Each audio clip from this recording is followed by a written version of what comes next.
บ้านใหญ่พัฒนานาแก้วในวันที่25 พฤศจิกายน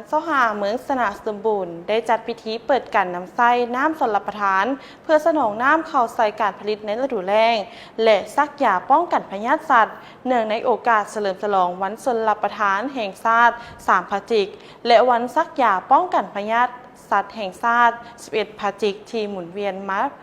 ถึงซึ่งว่าได้มีการที่ว่าครบรอบอีกวันละหนึ่งพิธีได้จัดขึ้นอยู่ที่บ้านใหญ่พัฒนานาแก้วโดยมีทานเสิร์ชมโนธรรมคณะประจำพรรคเมืองหัวหน้าคณะจัดตั้งเมืองฐานพันโทสิงห์เพชรศรีอักษรคณะประจำพรรคเมืองหัวหน้ากองบัญชาการทหารเมืองท่านบุญทวีบัวท้องทิพย์กรรมการพรรคเมืองหัวหน้าห้องการเกษตรกรรมและสิ่งแวดล้อมเมืองมีแขกถึกเชิญจากแผนกการที่เกี่ยวข้องของแขวงกรมกองของการอ้อมขังเมืองพร้อมด้วยองค์การปกครองบ้านพ่อแม่ประชาชนและน้องนักเรียนภายในบ้านดังกล่าวของห่วมอย่างพร้อมเพรียงพิธีทานบุญปอนสินทวีสุขห้องเลขาคณะพักฮักฐานบ้านใหญ่พัฒนานาแก้วก็ได้รายงานให้รู้ว่าบ้านใหญ่พัฒนานาแก้วประกอบมี2คุ้มใหญ่ที่ขึ้นกับก็คือคุ้มนาแก้วและคุ้มหม่วงแก้วมี876หลังคาเรือนมี731ครอบครัวรวมมีพลเมืองทั้งหมดอยู่ที่4,122 คนหญิง 2,071 คนสำหรับการผลิตข้าวนาแซงของบ้านมันได้เริ่มจัดตั้งปฏิบัติมาตั้งแต่ปี 1997 โดยจะตั้งเป็นกลุ่มชาวนาในเบื้องต้น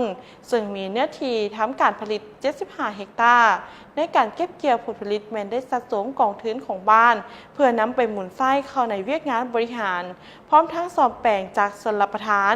ในปีนี้เมืองสนาสมบูรณ์มีแผนการสูบสนสนองน้ำเข้าใส่การผลิตในฤดูแล้งของพ่อแม่ประชาชนให้ได้ 2,211 เฮกตาร์มีโครงการชลประทานทั้งหมดอยู่ที่ 13 แห่งจากสูบน้ำด้วยไฟฟ้า 10 แห่งฝายน้ำล้น 3 แห่งและจักรปมของปวงชนมี 14 บ้านในเนื้อที่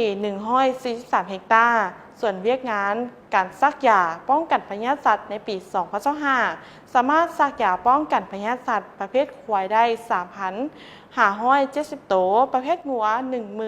10,260 ตัวแบะ 5,521 ตัวหมู 9,589 ตัวและสัตว์ปีกมี 125,365 เท่ากับ 65 ส่วนห้อยของจำนวนฝูงสัตว์ทั่วเมืองนั่นเองโอกาสนิทานเสิร์ชมโนธรรมหัวหน้าคณะจัดตั้งเมืองได้มีความเห็นโอ้ล้มและกล่าวไขพิธีเปิดการนำไส้น้ำชลประทานและซักยาป้องกันพยาธิสัตว์เพื่อสุขยุส่งเสริมการปลูกฝังการเลี้ยงสัตว์ของพ่อแม่ประชาชนทั่วเมืองสนาสมบูรณ์ประจำปี 2025 อย่างเป็นทางการเข้าใจภาพและข่าวจากสื่อมวลชนเมืองสนาสมบูรณ์